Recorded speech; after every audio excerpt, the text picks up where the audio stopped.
성도 여러분, 안녕하십니까? 이 행복한 안식일에 주님께서 주시는 평강과 축복이 우리의 마음속에 경험되어져서 진짜 행복한 그런 안식일 되기를 간절히 바랍니다. 지난주 설은 잘 지내셨죠? 지난주 한 주 동안 아마 올 한 해 쓸 복 이야기는 다 한 것 같아요. 네, 복 많이 받으십시오. 새해 복 많이 받으십시오.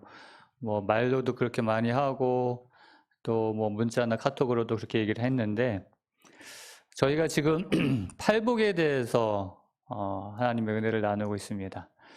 진짜 큰 복은 하나님께서 주시는 이 8가지의 복이 아닌가 생각이 됩니다. 오늘은 그 5째 복인 긍휼히 여기는 자의 복에 대해서 또 함께 하나님의 말씀을 나누도록 하겠습니다. 마태복음 5장 7절에 있는 긍휼히 여기는 자 우리 함께 읽도록 하겠습니다. 시작. 긍휼히 여기는 자는 복이 있나니 그들이 긍휼히 여김을 받을 것이며. 계속해서 말씀을 드리지만은 이 주님께서 산 위에서 하신 이 설교 말씀, 산상 설교, 또 아주 보물과 같은 그런 교훈의 말씀이라고 해서 산상보훈 또는 산상수훈, 우리가 이렇게 얘기를 합니다. 이 산상에서 하신 설교, 그리고 이 산상설교를 시작하는 말씀으로 하셨던 이 팔복은 하나님 나라에서 살아갈 백성들의 모습에 대하여 이야기하고 있습니다. 다시 말하면 오늘 저와 여러분들이 어떻게 살아야 할지를 말씀하고 있습니다. 특별히 이 말씀은 오늘 우리의 모습이 예수님과 같이 살아야 된다. 그래서 예수님을 닮는 법에 대하여 말씀해 주고 있습니다. 오늘 우리가 신앙하는 목적, 우리가 신앙하는 방향이 예수님을 닮아가는 것으로 그렇게 목적과 방향을 세우고 살아간다면 그건 정말 올바른 신앙을 하고 있는 거예요. 구원이 우리의 신앙의 목적이라고 한다면 글쎄요. 구원임도 어떻게 보면 우리가 예수님을 닮은 자에게 주어지는 어떤 결과, 그런 열매라고 이해를 하면 더 좋을 것 같습니다. 우리가 예수님을 닮지 않고도 우리가 얼마든지 신앙생활을 할 수 있어요. 우리가 신앙하면서 주의 이름으로 귀신도 쫓아내고 주의 이름으로 선지자 노릇도 하고 주의 이름으로 수많은 일들을 하면서 선교 사업도 하면서 그렇게 할 수 있지만, 그러나 우리가 예수님을 닮아가는 이 신앙 안에서의 본질을 잃어버린다면 아무 의미가 없는 것입니다. 그래서 우리의 신앙에 있어서 본질, 우리 신앙에 있어서 정말 우리가 목적으로 해야 되는 것은 누구를 닮는 것? 예수님을 닮는 것. 저는 올 2022년도 정말 이 한 해를 시작하면서 계속해서 이러한 말씀들을 통해서 그 어느 해보다도 우리가 예수님을 닮아가는, 예수님을 닮는 이 한 해로 2022년을 우리가 계획했으면 정말 좋겠습니다. 그리고 이러한 일들을 통해서 우리의 남은 모든 삶이 예수님을 닮는 그러한 삶이 되기를 바라는 것입니다. 예수님께서 이 땅에 재림하시는 날 당신의 백성들을 데리러 오실 때 누구를 데리러 오시는가? 저는 하나님의 자녀를 데리러 오신다라고 이야기하기를 좋아하는데요. 어떤 하나님의 자녀인가? 예수님을 닮은. 그래서 하나님께서 정말 우리에게 바라시는 것은 우리들을 구원하기 위하여, 내가 너희들을 구원하기 위하여 나의 독생자 예수를 너희에게 보냈는데, 나의 아들을 보냈는데 너는 내 아들 예수를 얼마나 닮았느냐? 이것이 오늘 저와 여러분들에게 하시는 질문입니다. 우리가 이 땅에서 얼마나 행했느냐, 그것이 아니라 우리가 주님을 얼마나 닮았느냐, 이것이 중요한 것이죠. 그래서 우리가 이 산상설교, 특별히 이 팔복에 있는 말씀을 통해서 예수님을 닮아가는 법을 알고 우리가 그렇게 행하는 것, 정말 중요한 것입니다. 우리가 이 시간 굉장히 중요한 말씀을 지금 다루고 있는 거예요. 그래서 이 시간을 통해서 우리 모두가 말씀을 통하여 주님을 더욱더 닮아가는 그러한 시간과 결심하는 시간이 되기를 간절히 바랍니다. 오늘 우리가 볼 이 긍휼히 여기는 자의 복은 예수님께서 하신 8가지의 복 중에 5번째 복입니다. 근데 어떤 학자들은 이 팔복에 대하여 이렇게 2가지로 이렇게 나누기도 합니다. 그러니까 첫 번째부터 4번째까지의 복, 5번째부터 8가지의 복. 그래서 처음부터 4가지의 복은 하나님과 우리와의 관계에 대한 그런 복이라는 것이에요. 가난한 자, 심령이 가난한 자는 복이 있나니 천국이 저희 것이며, 애통하는 자는 복이 있나니 저희가 위로를 받을 것이며, 이렇게 온유한 자, 줄이고 목마른 자, 이것은 다 하나님과의 관계 속에서 누리는 복이라는 것이죠. 그리고 5번째에서 8번째까지의 복은 사람과의 관계 속에서 경험되어지는 복이라는 것입니다. 그러니까 사람과의 관계 속에서 다루어지는 그런 복이라고 그렇게 이야기를 합니다. 그래서 우리가 이것을 통해서 볼 때에 마치 무엇을 우리가 생각이 나게 되냐면, 십계명의 그 돌판에, 한 돌판에는 첫째부터 넷째까지 하나님과 우리와의 관계에 대한, 그리고 5번째부터 10번째까지는 사람과의 관계 속에서의 그 말씀을 하신 것처럼 이 팔복도 역시 마찬가지라는 것이죠. 그래서 이 십계명이나 이 팔복의 이야기는 다 똑같아요. 뭐냐면 하나님과 사람에 대한 사랑에 대하여 이야기하고 있는 것이에요. 하나님에 대한 사랑, 인간에 대한 사랑. 그래서 십계명도 그렇고 팔복도 그렇고 우리의 마음속에 하나님에 대한 사랑이 있어야, 또 우리 이웃에 대한, 사람에 대한 사랑이 있어야 바로 그 사람이 참된 그리스도인이라는 것을 우리에게 말씀해 주고 있는 것이에요. 그래서 팔복의 핵심은 첫 번째부터 4번째 복에서 말씀하시는 하나님 사랑, 그리고 5째에서 8가지 복에서 말씀하시는 이웃에 대한 사랑, 바로 그것이 팔복의 핵심이라는 것입니다. 마태복음 22장 37절부터 40절까지에서 있는 말씀을 우리는 참 잘 알고 기억하고 있습니다. 이 말씀이 성경 모든 것의 핵심, 요약이라고 하는 것이죠. 십계명, 팔복도 마찬가지입니다. 예수께서 이르시되 내 마음을 다하고 목숨을 다하고 뜻을 다하여 너의 하나님을 사랑하라 하셨으니 이것이 크고 첫째 되는 계명이요 둘째도 그와 같으니 내 이웃을 내 자신같이 사랑하라 하셨으니, 하나님 사랑하는 것 그리고 내 이웃을 사랑하는 것, 이 2 계명이 온 율법과 선지자, 다시 말하면 이 모든 성경의 강령, 이 강령이라는 것이 무슨 말이냐면은 핵심이라는 것이에요. 중심이라는 것입니다. 이 성경 말씀에 이 기독교의 핵심과 중심이 하나님 사랑, 이웃 사랑, 여기에 다 포함되어 있다는 것이에요. 그래서 우리가 이 축복을 받았다면 우리는 올바른 관계 속에서 하나님을 사랑하게 되고 우리의 이웃, 나 외에 다른 사람을 사랑할 수 있게 된다는 것입니다. 이런 회복의 관계로 우리를 이끄는데 팔복이 바로 그렇게 우리를 이끄신다는 것이에요.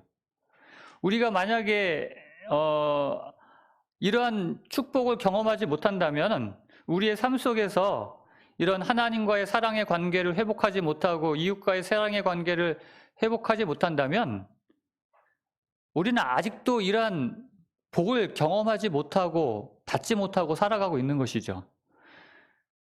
그래서 만약에 우리의 신앙이 이러한 신앙이 이루어지지 않고 있다면 우리가 정말 자신을 살펴봐야 하는 것입니다. 다시 돌아보고 다시 점검해서 우리가 이렇게 그냥 교회만 나와 있는 것으로 만족하지 마시고 우리의 삶이 진정으로 하나님과 이웃과의 이 사랑의 관계를 회복하는 관계로 나아가야 된다는 것이죠. 그래서 이 팔복의 말씀이 오늘 우리에게 중요한 것입니다. 전 세계의 그 종교들을 보면은 뭐 거의 대부분이 신앙을 하고 있는 것을 보게 돼요. 여기 이제 무교도 한 15%, 16.3%가 무교입니다. 아직 신앙을 안 하는 아무런 종교도 없는 사람도 분명 있긴 하지만 전 세계적으로 뭐 신실하든 뭐 1년에 한 번 그냥 뭐 절에 가든 나 뭐 불교 믿습니다. 나 뭐 예수님 믿습니다. 뭐 하는 그런 신앙을 가진 사람들이 10에 8, 9은 그렇게 있다는 것이에요. 그런데 이 신앙하는 사람들, 이 종교들의 특징이 뭐냐면 뭐 기독교, 이슬람, 뭐 힌두교 다 마찬가지예요. 불교. 이 교리적으로 자비와 사랑을 전하는 그런 종교예요. 어떤 종교도 뭐 이 세상에서 살아갈 때 자비와 사랑과 이 은혜를 이야기하지 않는 종교가 없어요. 우리가 요즘 이슬람교 뭐 이렇게 좀 사람들이 오해를 하는 것이 있는데 이슬람교가 원래 그렇게 뭐 무자비하고 폭력적인 종교가 아닙니다. 이슬람이라는 그 뜻 자체가 평화를 추구하다라는 뜻이에요. 평화를 추구하는 종교라는 것이에요. 그래서 이 교리는 다 마찬가지로 자비와 사랑과 평화를 추구하는데 그런데 이 세상이 이렇게 대부분의 사람들이 종교를 가지고 평화와 자비와 사랑을 추구하는데 이 세상이 그렇게 변화되고 있습니까? 모든 사람들이 이런 종교를 가지고 그렇게 말로는 그들의 교리는 평화와 자비와 사랑을 이야기하는데 세상은 그렇지 못해요. 오히려 이 종교가 더 세상의 근심거리가 되고 있는 모습을 보게 됩니다. 특별히 이슬람 를 믿는 사람들 우리 뉴스에서 자주 보는 게 대부분의 그 테러를 이렇게 자행하는 분들 보면은 아주 극단적인 그러한 이제 신앙을 갖고 그러한 믿음을 가지고 그 종교의 이름으로 아주 온갖 테러를 자행합니다. 비행기로 빌딩을 부딪히기도 하고 자폭 테러로 시장에서 그 수많은 사람들이 있는 데서 터뜨려서 사람을 죽이기도 하고. 그러니까 이 자신들의 종교와 다르다는 것에 의하여 자신들의 믿음과 다른다는 것에 의해서 우리가 지난번 그 김종근 목사님 오셔가지고 그 말씀하실 때 세계 선교 특별히 그 중동 A 지역 해가지고 이름도 밝히지 않지 않습니까? 이름이 밝혀지거나 그 지역에서 선교하는 것이 밝혀지면 왜요? 목숨이 위험하기 때문에 자기와 신앙이 다르다는 것에 의해서 그것을 그 이슬람에서 개종한 사람에 의해서 그것을 죽이는 것에 대해서 전혀 꺼려하지 않습니다. 그것을 당연하게 여기고 그렇게 해야 된다고 생각한다는 것이죠. 기독교는 안 그런가요? 기독교라는 이름으로 자행된 수많은 우리가 역사를 통해서 보면은 수많은 오늘날 그 이슬람이 테러를 저지른 그것과 다르지 않은 모습으로 종교재판이라는 이름으로 수많은 사람들을 죽이고 했던 것을 우리는 기억합니다. 이렇게 거짓 종교와 타락한 종교와 변질된 종교의 특징은 무엇이냐면 그들의 공통점은 무엇이냐면 사람을 중요하게 여기지 않는다는 것이에요. 사람을 소중하게 여기지 않는다는 것이에요. 다시 말하면 사람 하나하나를 귀하게 여기지 않는 거예요. 집단을 위해서는 개인 하나 희생하는 것쯤은 아무렇지 않게 여긴다는 것이죠. 그러나 우리가 믿는 이 기독교, 우리가 믿는 이 하나님은 그렇지 않으세요. 정말 우리가 신앙을 하면서 우리가 예수님을 믿는다고 하면서 기억해야 될 것은 뭐냐면 이 온 우주를 사랑하시는 그 하나님은 우리 개인 하나하나를 지극한 사랑으로 돌보신다는 것입니다. 이 70억이나 되는 인구 중에 나 하나를 소홀히 하지 않으신다는 것이에요. 우리 진짜 기독교의 정신은 나와 다른 이들, 심지어 나를 반대하고 나를 핍박하는 사람들일지라도 그들을 긍휼히 여기는, 그들을 사랑하는, 심지어는 나의 생명까지도 바치는 종교가 바로 이 기독교, 우리 예수 종교라는 것이에요. 예수님이 바로 그렇게 사시다가 돌아가셨잖아요. 그래서 기독교는 절대 다수를 위해서 소수를 희생하는 종교가 아닙니다. 단 하나의 생명을 천하보다 귀하게 생각하시면서 그 단 하나의 생명을 위해서라도 예수님께서는 십자가에 돌아가셨을 거라고 말씀하고 있는 것입니다. 그래서 이른 양의 비유를 보면 그 100마리의 양 중에서 한 마리를 잃어버렸을 때 그 잃어버린 한 마리 양, 항상 보면은 말썽 피우는 양이 꼭 피우잖아요. 그 말썽꾸러기 양 하나를 위하여 그 99마리의 양을 들에 두고, 예? 성경에 보면 들에 두고 그랬어요. 여러분, 우리가 이런 말씀을 보면서 생각하는 것들이 있어요. 이게 상식적으로 이해되지 않는 그러한 상황들을 우리가 보게 되거든요. 아니, 그 한 마리 찾자고 그래 99마리를 들에 놔두면 만약에 그 목자가 없는 동안에 그 99마리 양은 어떻게 되느냐, 어떻게 되지? 혹시 뭐 늑대나 사자가 와가지고, 그럼 목자도 없는데 그 양들은 어떻게 되지? 그런 생각을 할 수도 있잖아요. 그러니까 이 99마리 양을 위해서 이 한 마리 대를 위해서 소는 뭐 해도 된다? 희생해도 된다라는 생각을 우리는 그런 생각을 갖고 있다는 것이죠. 그러나 하나님 생각, 예수님의 생각은 그게 아니에요. 예수님은 그 한 마리가 너무 소중했어요. 이 99마리가 뭐 아무렇지 않아도 된다는 이야기가 아니라 예수님께서 그 100마리의 양을 이야기하면서 잃어버린 양 한 마리를 이야기하신 것은 그 잃어버린 하나, 그것이 예수님께 어떤 의미냐는 것이죠. 그것이 우리 하나님께는 전부라는 거예요. 그냥 99마리 중에 100마리 중에 하나가 아니라 우리 아버지 하나님께는 그 한 마리가 전부라는 사실을 우리가 기억해야 된다는 것입니다. 그냥 우리 하나하나는 이 세상의 수많은 사람 중에 하나가 아니라 우리 아버지께는 나 하나가 이 세상에서 전부처럼 여기시고 대하시고 관심 갖는다는 것이죠.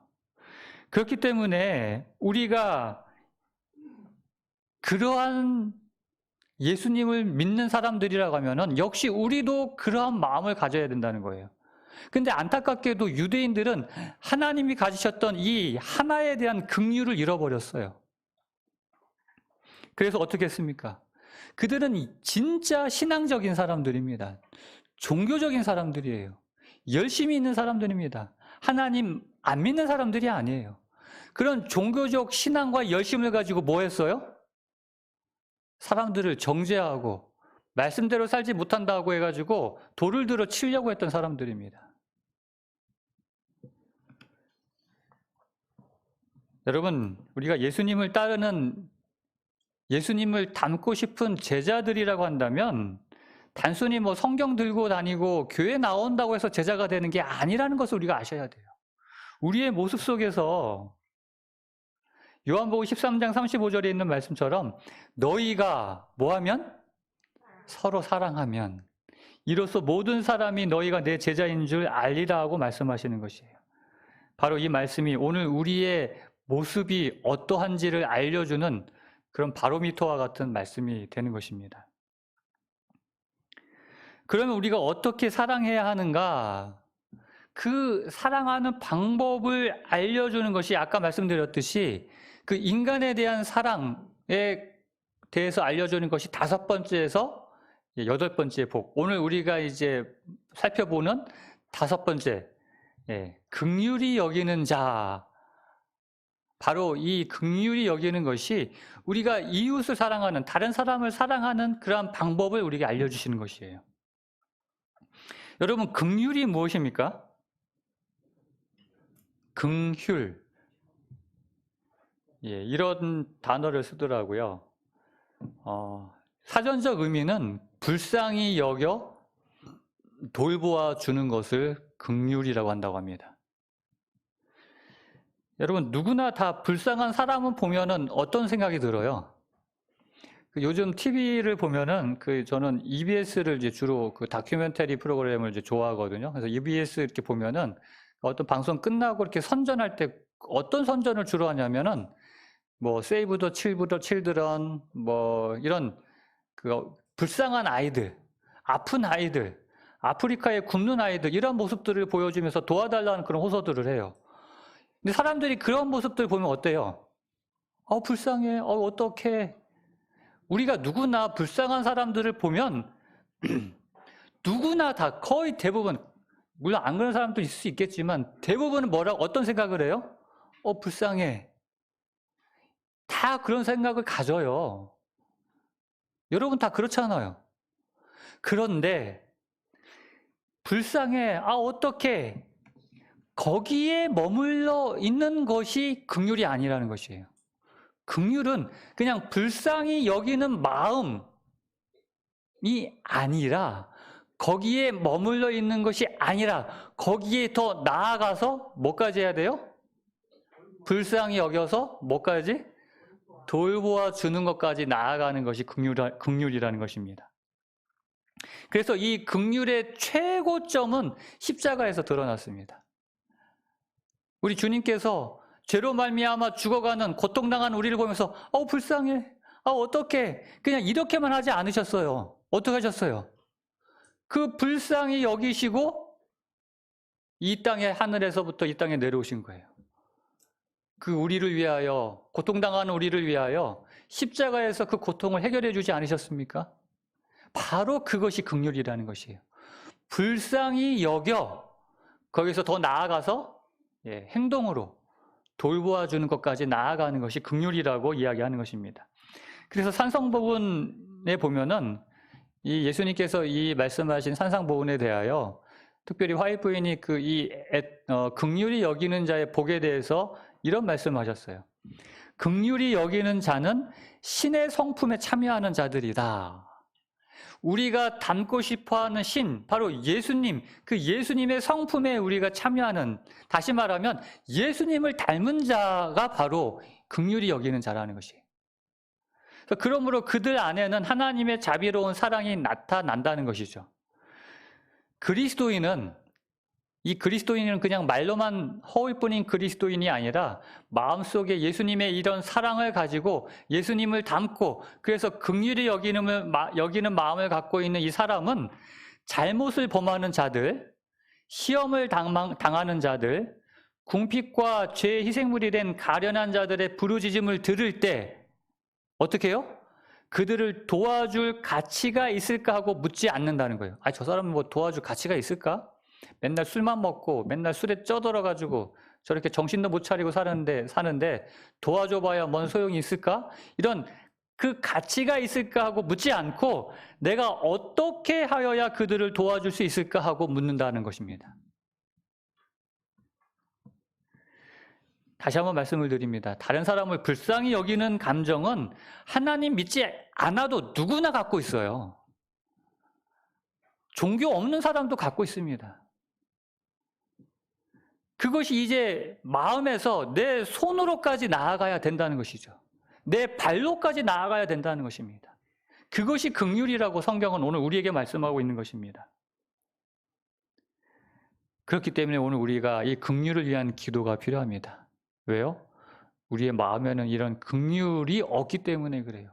내 이기심이 여전히 이 불쌍히 여기는 마음에서 행동으로 나아가는 것을 막고 있어요.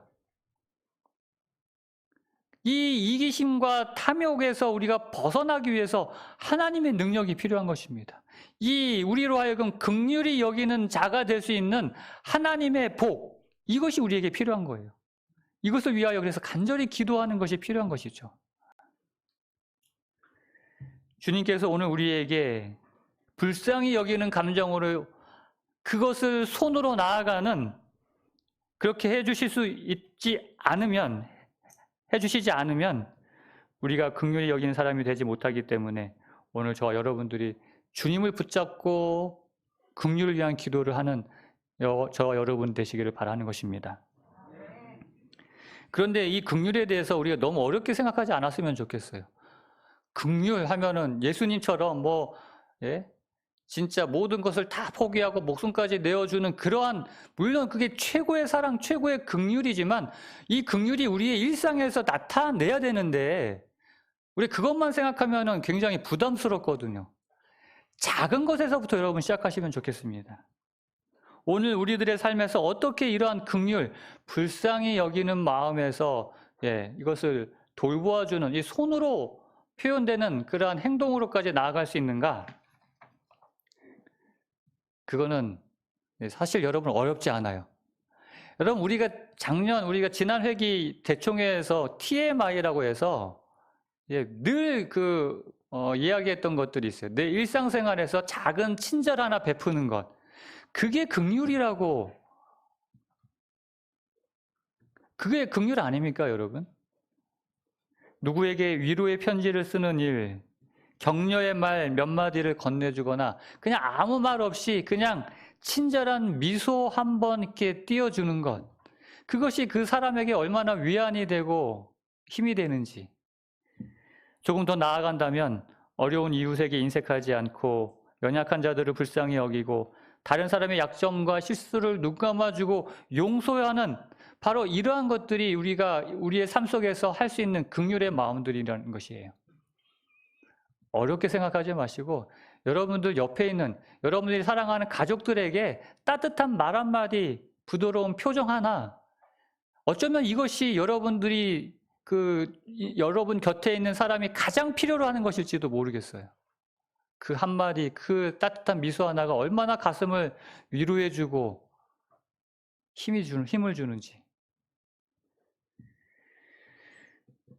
그런데 성경에서는 우리가 다른 사람에게 가지는 이런 동정심, 이런 긍휼, 이런 용서의 마음을 가질 수 있으려면은 그런 마음을 내가 가져야지 해서 가질 수 있는 것이 아니라고 합니다. 말씀하십니다. 계속 말씀드리지만 이것은 하나님께서 주시고 우리가 먼저 그것을 경험해야지만이 된다는 것이에요. 그래서 마태복음 18장에 예수님께서 하신 말씀이 있어요. 예수님께서 그 한 이야기를 해주셨는데 1만 달란트 빚진 자의 이야기를 하시죠. 1만 달란트의 빚진 자의 이야기를 하면서 이렇게 말씀하십니다. 그 1만 달란트가 빚진 자를 갚으라 했을 때 나에게 참아 주십시오. 내가 갚으리이다. 이 1만 달란트라는 것이 오늘날 화폐 단위로 하면은 몇 조가 되는지 몰라요. 그러니까 우리가 갚을 수 있는 금액이 아니에요. 조 단위의 금액이거든요. 근데 이 주인이 어떻게 했어요? 불쌍히 여겼어. 이게 바로 긍휼이거든요. 근데 말씀드렸듯이 불쌍히 여기는 마음에서 그치면 그건 긍휼이 아니에요. 근데 이 주인은 어떻게 했어요? 불쌍히 여겨서 더 나아가 뭐 해줬어요? 탕감해줬습니다. 이게 바로 긍휼의 완성인 것이거든요. 이렇게 긍휼을 베풀어 주셨고 이 1만 달란트 빚진 자는 그 긍휼을 받았어요. 용서를 받은 거죠. 그런데 이 1만 달란트 탕감받은 자는 어떻게 했습니까? 그것을 탕감받고 그 종이 나가서 한 사람을 만났는데 마침 자기가 100데나리온 빌려준 사람을 만났어요. 100데나리온이면 우리 현재 가치로 한 1,000만 원 정도? 뭐 작은 돈은 아니지만 몇 조를 지금 탕감받았고 나오는 길인데, 근데 이 종은 어떻게 했다고요? 그 사람의 목을 잡고 일단 목부터 잡아요. 목부터 잡고는 갚으라는 겁니다. 너 잘 만났다. 그리고는 이 100데나리온 빚진 자가 자기가 했던 말 똑같이 해요. 조금만 참아주면 내가 갚겠습니다. 라고 하는데도 불구하고 허락하지 않고 그 돈을 갚을 수 있도록 감옥에 가둬버려요. 그거를 보고 듣고 왕이 이 탕감받은 그 종에게 아주 책망의 말씀을 하죠. 뭐라고 합니까? 이 책망을 말씀하시면서 뭐라고 말씀하시냐면은 너 왜 백데나리온 빚진 자를 용서하지 못하느냐? 그렇게 말씀하지 않으세요. 여기 보면은 뭘 먼저 말씀하시냐면은 내가 너를 얼마나 큰 용서를 네가 얼마나 큰 그 탕감을 긍휼을 받았는가를 왜 그걸 모르냐를 먼저 말씀하세요. 네가 얼마나 큰 긍휼과 용서를 받았는지 그것을 모르기 때문에, 그것을 경험하지 못했기 때문에, 그것을 깨닫지 못했기 때문에 이 사람은 그 100데나리온 빚진 자기 그 친구를 그렇게 막 대할 수밖에 없었던 것입니다. 그래서 우리가 받은 이 용서의 크기를 볼 수 있고 경험할 수 있어야지만이 우리는 역시 긍휼히 여기는 사람이 될 수 있는 것이에요. 오늘 저 여러분들이 먼저 해야 될 게 있으면 뭡니까 그게? 불쌍히 여기는 그 불쌍히 여김을 먼저 받아야 돼요. 우리가 하나님께서 십자가를 통해서 베푸신 그 긍휼, 그 용서, 그 자비, 그 사랑을 여러분이 가슴으로 깨닫고 경험해야지만이, 그래야지만이 어떻게 해요? 나에게 빚진 자에게 가서 역시 동일하게, 비록 그게 쉬운 일은 아니지만 우리가 그것을 우리의 행동으로 나타낼 수 있는 것입니다. 요셉을 보면 요셉이 그랬잖아요. 사실 요셉이요, 그 어린 시절에 보면은 형들을 고발하는 자들이었어요. 맨날 보면 형 잘못한 것은 아버지에게 가죠. 아버지, 형이 이랬어요. 그러니까 형들이 얼마나 미웠겠어요. 결국 그가 형들의 그 의해서 그가 정말 모진 고난과 고통을 당하게 됩니다. 종으로 팔려가죠. 죽을 고생을 했지만 그는 그 비참한 삶을 형들 탓으로 돌리지 않았어요. 하나님의 뜻으로 생각하고 그들을 용서합니다. 왜요? 요셉이 그렇게 할 수 있었던 이유는 그가 먼저 하나님의 이 놀라운 긍휼, 그 사랑, 그 자비를 경험하고 알기 때문이었기 때문이거든요. 다윗도 그랬어요.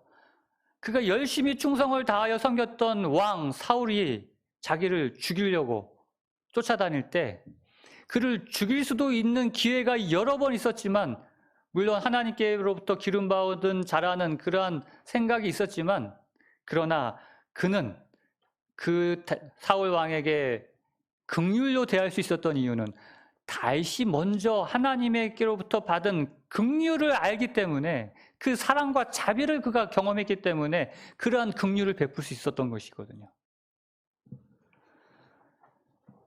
사랑하는 성도 여러분, 오늘 내 주변을 바라보는 우리의 시선이 십자가의 그 은혜 속에서, 예수님의 그 긍휼 속에서 먼저 깊은 변화를 경험하면서 내 표정과 내 음성과 내 모습이, 내 태도가 긍휼로 가득 찬 예수님의 모습으로 변화되기를 간절히 원합니다. 상처를 상처로 되갚는 것이 아니라 긍휼로서, 용서로서 그렇게 우리 모두가 변화될 수 있기를 정말 바랍니다. 그렇게 살아가신 분이 바로 우리 예수님이시거든요.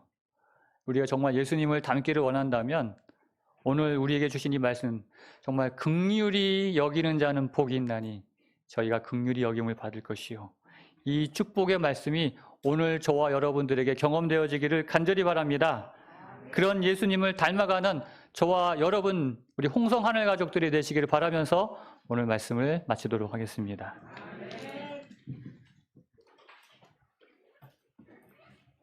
긍휼히 여길 수 있는 우리 모두가 되게 하여 주시옵소서. 이제는 우리 하나님의 크신 사랑과 주님의 놀라운 은혜와 성령 하나님의 교통하심이 우리 모든 성도님들 가운데 이제로부터 영원토록 함께하여 주시옵기를 우리의 구주 되신 예수 그리스도의 이름으로 간절히 축원하옵나이다. 아멘.